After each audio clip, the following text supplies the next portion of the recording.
So it's the big day. Ian's due in a few hours, and oh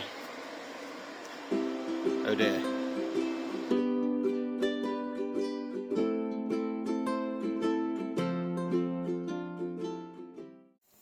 So far, that is looking less terrible than I thought it was going to. I mean, for a body shop, it would be shambolic.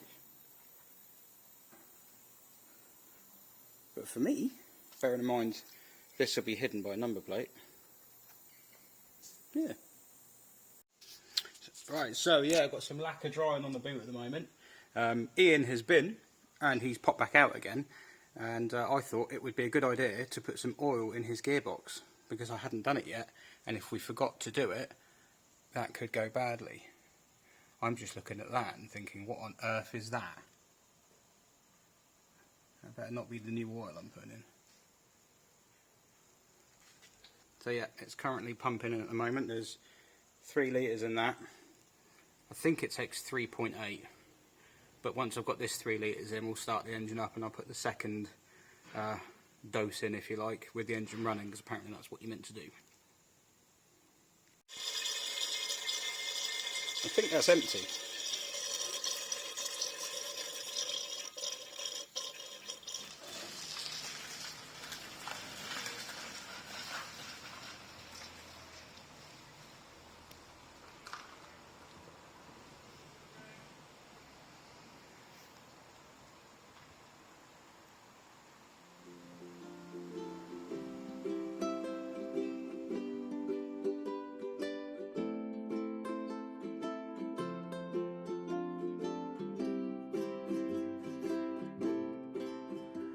And that's pretty much the last bit of footage I've got with Betty.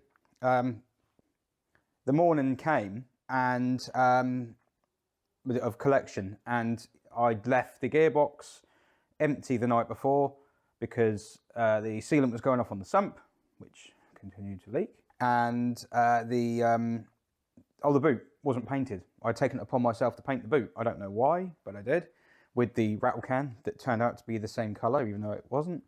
I did the last bits the night before, and then the next day Ian was due to come and pick it up.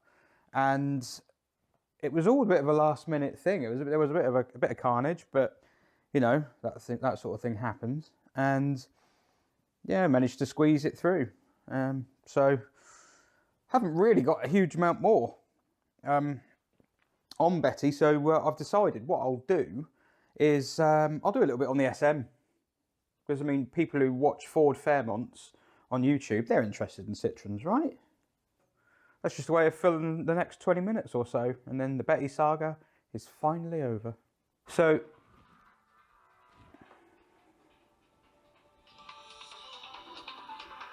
which is weird, it's a Saturday. Hello? Hello, is that Safeway Aussie Ford specialist? No. Oh, are you sure? Well, why? Who's this? Whereabouts are you? I'm just kind of outside, mate. I thought I'd pay you a surprise visit. Oh no. Oh no. Hi! Seeing as you're here, you might as well tell me what you think of having this car. Do you regret bringing it over? No, but although a few people have questioned my sanity, I think going... That's before you got this? Well, yes. Yeah. But just looking at the car and going, why on earth would you bring that example in? This is not a great example. The headlamps are cloudy. It's done over 300,000 kilometres now. Why wouldn't you buy a nice one? But I didn't drive around New Zealand in a nice one. I drove around New Zealand in this one. And I suppose, to be fair, when you were it's the personal story. Well, when you were in New Zealand, you didn't buy a car thinking, I'm going to take it home. No. Even when I left New Zealand, I didn't think this car would be here. So you drove around in New Zealand when you got there in that BX, right? The one you bought. I ended up borrowing it. Rumbled on, yeah. And then you bought that genuine. What was it? $1,000? Yeah, 1,000 New Zealand dollars. So what's that in? What's the New Zealand dollar worth? It's about 600 quid, I think. Really? Is that it? Yeah. That's quite a lot of car, isn't it, for the money? It's a huge amount of car, yeah. So obviously using this in this country, it's thirsty, it's quite big. Yep, noticing thirsty quite a lot at the moment, the way fuel prices have gone. Yeah, they're probably worse down here than up in Wales, I expect. But the roads over here aren't as well suited as they are in New Zealand. No. But what do you notice? Do you notice any difference using this in the UK? Because this is a bit that interests me, because it's a car from a different... It's not like you've gone to New Zealand and bought a Corolla. Yeah, but the thing is, in New Zealand, I mean, New Zealand doesn't have any motorway. There's some dual carriageway, but there's no real motorway. On the South Island, it's all single carriageway. Right. Oh no, there's one tiny bit of dual carriageway near Christchurch, and that is it. And on the west side of New Zealand is the roads are very like Wales, so quite tight and twisty. Not really not quite as tight, but yeah, this isn't really the car for that. Yeah. But I try not to use it too much at home. Over the winter, I really was. What it does so well is things like today. We've done 250 odd miles. You just loll up down the motorway, just set the cruise and go, and it's just absolutely superb at that. And that's really what is missing from my fleet. My fleet is mostly crazy little cars of are tiring to drive for more than about 10 minutes. Right. Well, you should buy yourself a big Japanese estate car with a big engine and a slush box. That's an amazing idea. That would do that as well. Note that idea down. That's a great idea. That won't go wrong because it's Japanese. That'd be super reliable. Yeah, 100%. So is it noticeably different? I mean, you probably don't remember, but is it noticeably different using that in this country to New Zealand? Were there problems that you'd have here that you wouldn't have had there? Well, the main one's part supply, but I have to say it's been amazing how quickly parts can get here. You get here quicker than some of the parts from the UK. When I binned this in Lincolnshire, just after getting it on the road. Oh yes. I think that was on a Friday. On the Saturday morning, my mate Andrew in Melbourne was in a scrapyard pulling bits out, and on the Thursday, a new half shaft arrived in Lincolnshire to be fitted. So are you sure you didn't crash on purpose for the content? Yeah, maybe I did. Did people suggest that in the comments? Wouldn't surprise me if someone suggested that. Yeah. But yeah, no, that's one of the things I always wondered. Like, would this come unstuck in this country, being that it wasn't made for this country, or are they actually quite similar? It is certainly a bit big. Trying to park it in spaces is a nightmare. But actually, on the roads and things, it's. But just driving around, yeah, it's right-hand drive. I mean, look how big a Mondeo is these days. Not that they make them anymore. They've just. No, I was to say I don't know how big a Mondeo is. I had one once, but they are quite big. Yeah, well, C6 is quite big, so it's probably quite a little bit smaller than that. But so what memories have you got of bringing it over? Like, do you remember much about the whole decision to bring it? Oh, so much. I mean, obviously, the first time we went to get this car was the first time I actually met you. It was, well, we've known each other for years and years online, and somehow never met. Well, I'm thinking, is this going to work? Is this? Have I gone to the right person? Yeah, because he's online. So I think we've met at like Citroen shows once or twice, but it's kind of like a passing hello. It was, yeah, it literally was. It was like, oh, this is so and so. This is so. Hi, you're for. Oh, right, yeah, and I'm over here. I'm off camera. But we're talking years, sort of mid 2000s, when I had my BX. But there's a lot of people who. It's funny. That's the good thing about the car world and that car. What do they call it? Weird car Twitter. Yeah, that's the good thing about that, because people can just act like they're mates who've known each other for years on there without ever actually meeting, because they're too awkward. But they are starting to meet now. Yeah, I know, but you can't do that, because that's going to cause a glitch in the matrix or something. You can't actually have these people meet. So it makes Twitter go quiet for the day. Yeah, what they're going to talk about. Yeah. So I can't talk to that person on Twitter now, because I met him in real life and I didn't like him, so I'm going to say nothing. But no, I think it was. I know you came in for a bit, like, you get the silly comments every now and then, people saying, oh, why did you bring a Fairmont over? But it's because that's what you bought. Yeah. It's irrelevant almost what car it is. Yeah, and I enjoyed driving it so much, I just thought, I just want to drive it some more. And we're right in thinking when you were over there, you did want to buy an Australian car. You wanted to buy, like, if you went in Rome, if you're over there, own it. If you're on that side of the world and they're everywhere, we just don't see them here. Yeah. So, yeah, I was very interested to see what they were like. What did you honestly think when you got it? Compared to, say, what would you compare that to in the UK? Like an Omega or something? Or yeah, an Omega or Scorpio. Mostly of it is quite a lot bigger, especially the width. It is a very wide car. Yeah. But also it's quite crude in some ways. You've still got a live rear axle, so you really do have to pay attention in the wet. It spins easily in Lincolnshire. Yeah. It also loses traction at the drop of a hat, even now I've got it on better tyres. If you don't respect the throttle, it's going to... It's an open diff, isn't it? Yeah. with traction control, which is the most overworked. yes. Yeah, I imagine it would make quite a good tow car, actually. Don't even say that. Look, can you see? She's thinking caravan already. No, there's a caravan outside. I saw you bring it in. It's a secret caravan. But yeah, no, I think it's. I honestly like.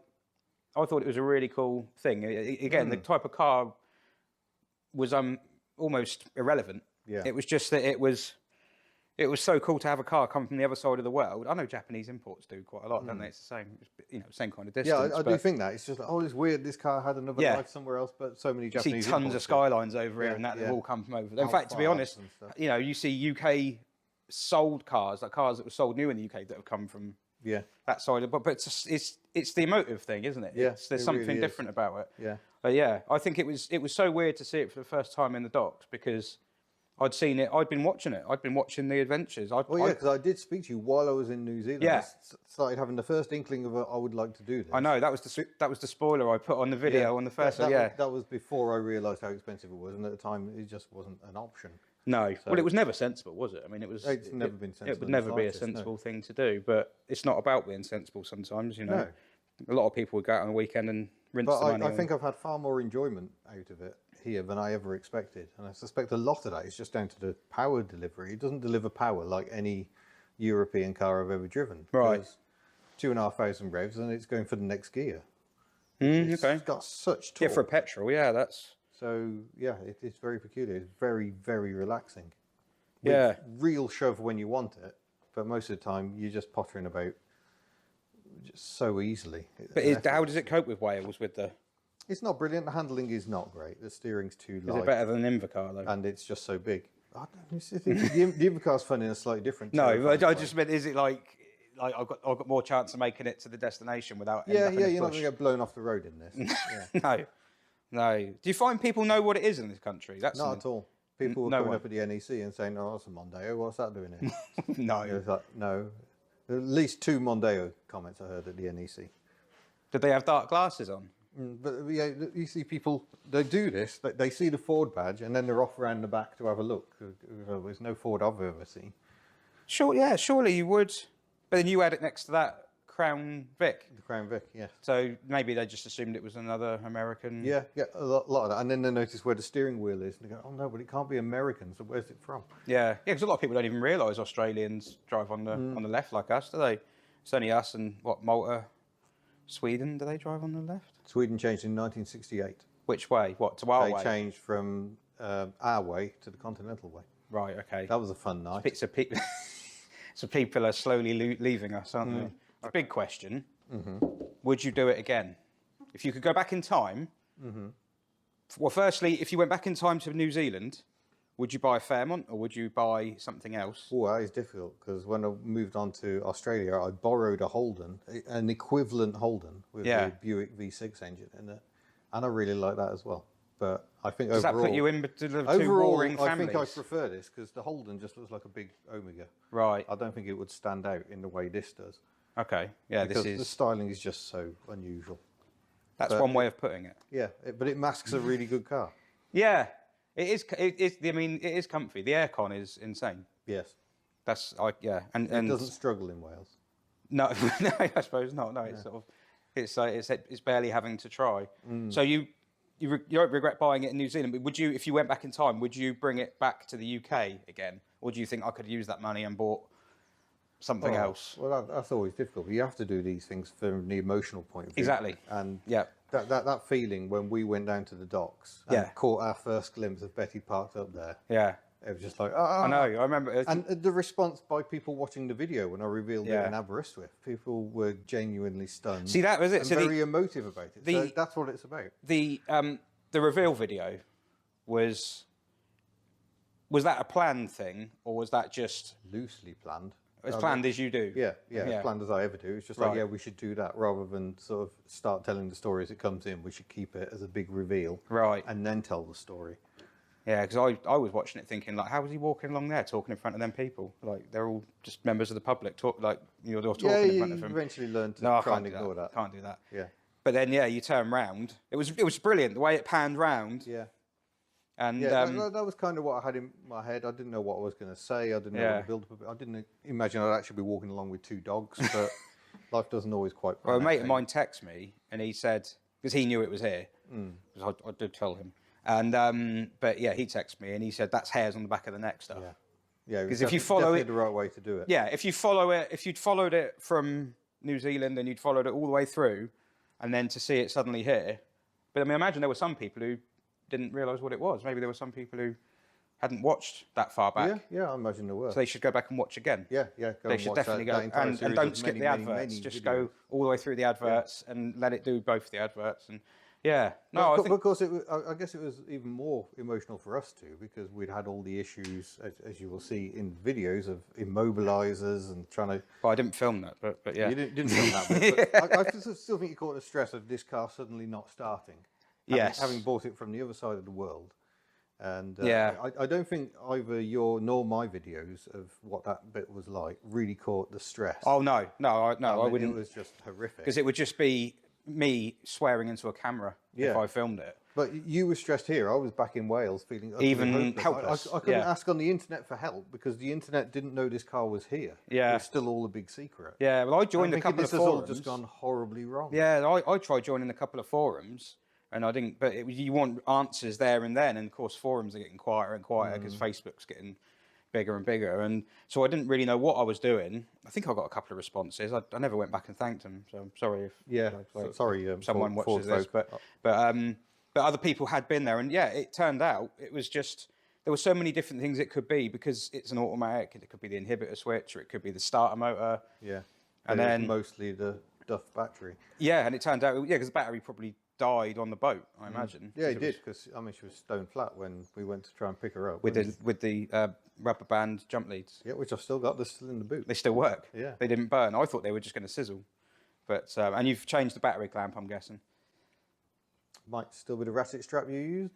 MOT man did look at it and gave it a ping this year and went, Don't tell him who put it on. Yeah, he said, I suppose it's going to hold. I've seen worse, but only once.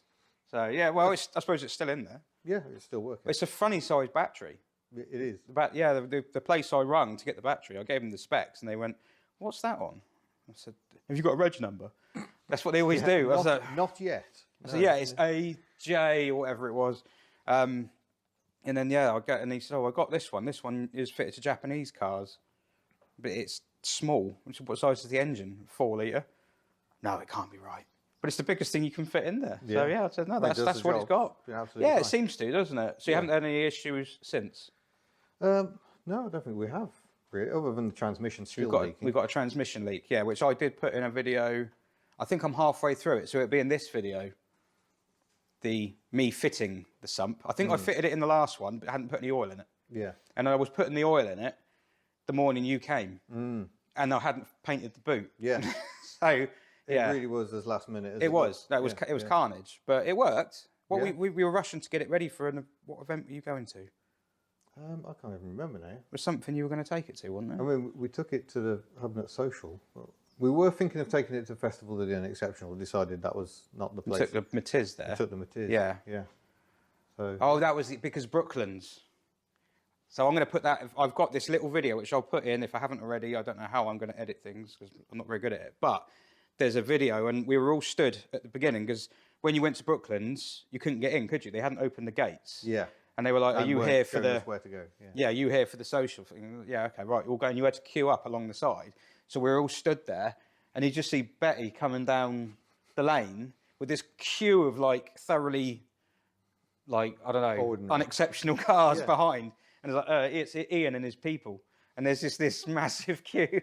Coming through and looking through the window of a Reliant Fox to see it coming, and it was this really funny moment for us. Even my mate was there; he commented on it because it was like it's just got this one car and it's all its followers, and that kind of sums it up, really, doesn't it? Yeah. It's one of those situations where it's not about the money, it's not about being sensible. It's about the bond you somehow have with a huge lump of metal made in Australia. Well, the thing is, I know if I go on a road trip like I don't know, Wales in a BX. With a trailer on, you get kind of emotionally involved in the car a little bit. Yeah. So you get especially if the car just gets on and does it. And I know you had plenty of issues on your trip. Yeah, to Wales, I don't know what that feels like. but the car nonetheless did get you there and back. It did. It did. I did get back again. And since then it's been fine, of course. So, but it had to do it when I had the trailer. But with this, it's like I've done a journey of a few hundred miles, maybe at most. How many? You did like 8,000 kilometres. 8,000 kilometres in New Zealand, yeah. So the bond you've got with this, seeing as you've done all that in one hit. Yeah, the places I've been to Hobbiton in this car. I've been down to the southernmost point you can drive to on the South Island of New Zealand, all the way up the west coast. Yeah, we've done some amazing. And you've been to Lincolnshire. And been to Lincolnshire and almost survived. Yeah, yeah. Well, I think that's just. I fully understand why you did it. I genuinely do. Well, thank you, because you were the first person I reached out to about this. And yeah, you couldn't have done a better job. I just I'm like to sorry see, it was so stressful. I just like to see people suffer. So yeah, but you suffered as well. yeah, I know. I brought myself up because it's it's this whole like self-deprecation thing. But yeah, no, I think it was cool. It was a good thing. It was fun to be involved in, just because I'd seen it on. I'd followed the adventures, because you're doing these adventures that I wouldn't do. I'd never go to New Zealand on my own. I don't think I would until I found myself on a plane going, "Oh, this is happening." Then. Yeah, well, yeah. No, I wouldn't be on the plane. I'd be sat in the room at home on the computer going, "Oh, look at this." I'd be on Google Maps going, "I don't need to go to New Zealand. I can just look on Google Maps." Not quite the same. Well, no, probably. You need to go there just for the pies. Pies? Oh, I don't know about the pies. What? Oh, the pies in New Zealand are extraordinary. Really? Oh, Yeah. this is new to me. I thought, See, now you want to go. Yeah. But I might come back with a car. There is that danger. Because Yeah. I would love to go back to New Zealand, but then I'd have to get another car to drive around. And then No, you could ship Betty back to New Zealand ahead, go over on a plane, meet up with Betty, change the registration, do the WAF or whatever it is, and whatever this is. Yeah. And then, because that's expired. It has, her registration in New Zealand has expired. Yeah. Yes. And then you could drive around New Zealand and then come back and then have it shipped back again. There we go. It's the obvious answer. That's next year's content. Yeah. Do Sorted. it. Yeah. Right. Cheers for coming down. You are most welcome. I'm not going to fix it. You did. No, yeah. No, you're welcome. You're welcome. It was good fun. It was a good laugh. Thank you very much. Bye. Oh, yeah. What do you do? I'll just walk away and say Do a goodbye. pachu.